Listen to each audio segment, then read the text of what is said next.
Our operation is a dryland farming operation. We don't have any water sources to irrigate, and so everything is dryland and just what nature brings us, which can be an obstacle, or it can be a blessing.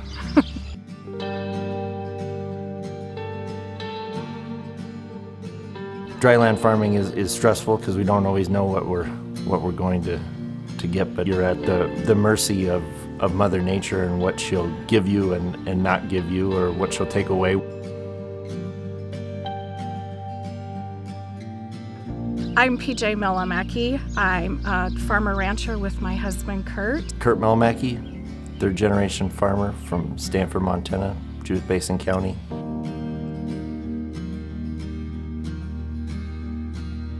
Some years we're going to get a bunch of rain and some years we're not going to, but with our system, one of the things that we're trying to do is build up a resiliency in the soil, and so we can still raise good crops even like in the drought years. We used to be a traditional operation, and I would say 7-8 years ago we decided to make a shift into the more regenerative agriculture, holistical approach. I would say it started with a rough year of calving in late January, February. We could foresee in the future that wasn't sustainable and it wasn't going to work for us. So some of the changes that we've made over the past 8 years has been changing the way that we see things as opposed to just the way we do things.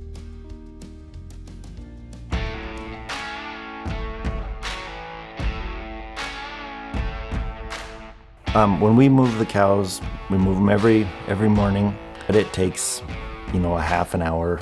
We typically have our next paddock built from the day before. We try to keep things as low cost as possible, so I have a quiver that I wear that it's made out of a PVC pipe and a ratchet strap that we found on the highway that got ran over. When we walk and reel, and as I'm walking, I'm observing nature, I'm observing the cows, the calves. Are they all moving in there? Are they all looking healthy? Are we giving them too much? Are we giving them too small a paddock? And then we can adjust it every single day to get it right. And when we move them every day, they're always eating the top part of the plant, which is the most nutritious part of the plant. So we keep our cows on a high plane of nutrition year-round, which has drastically reduced how much shots or treatments of cattle that we have to give. We decided to change our calving date to May and June. In that system, we work with nature instead of against nature.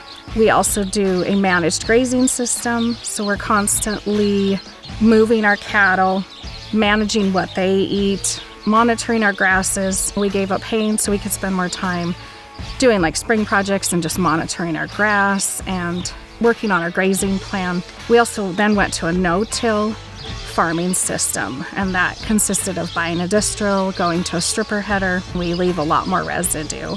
When we leave residue, we're leaving covers on our ground, which can benefit the soil health. I just think we have to take care of it. If we want to continue to see our soils improve, produce better crops, and if we want our children to come back, we have to really take care of this place so that it's better when they decide to come back, if they decide to come back.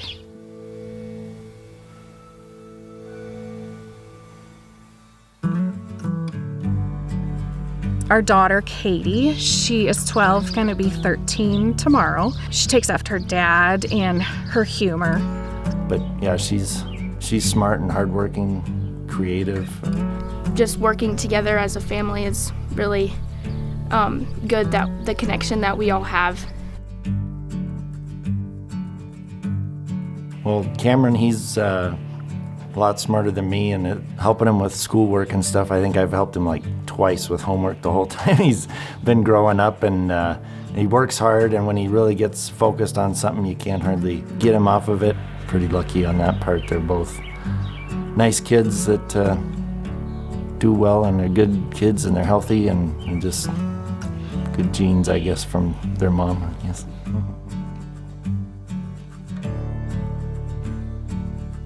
My father-in-law, Bruce, lives in the same yard with our family. Throughout the years, it's been a blessing because he gets to help raise our kids. He gets to help pick them up for stuff. You know, he gets to see the kids get home off the bus after school. He gets to come over and eat supper with us. It's always nice to be able to ask him for help. And he's a really good resource for us, and he's been very supportive, especially when we decided to make all of the changes. I'm sure he was really skeptical and worried. Overall, I feel that he trusted Kurt and he trusted the process. Grandparents started the place that we live at, but my grandpa lived there, his brother lived at this place, his other brother lived at the place over there, and then their other brother lived up on the bench, so there was 4 of them within a little small area.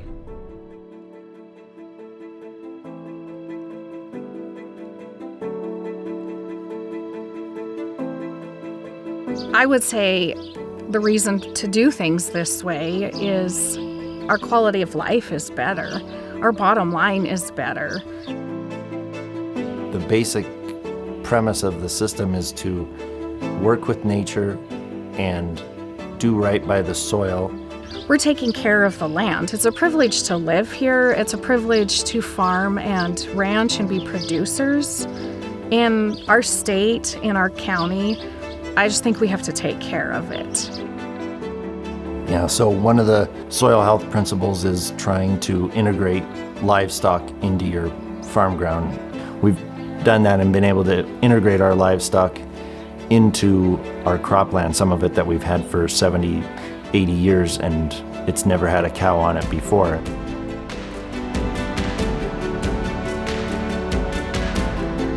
We're doing what's best for the soil. We feel like that's in the best interests of us and our farm long term, as if we're protecting and improving the soil. I feel there is a movement behind this approach. I feel it's food driven. We need to know where our food came from, how our food was grown, what's been used on our crops, what's been fed to our cattle.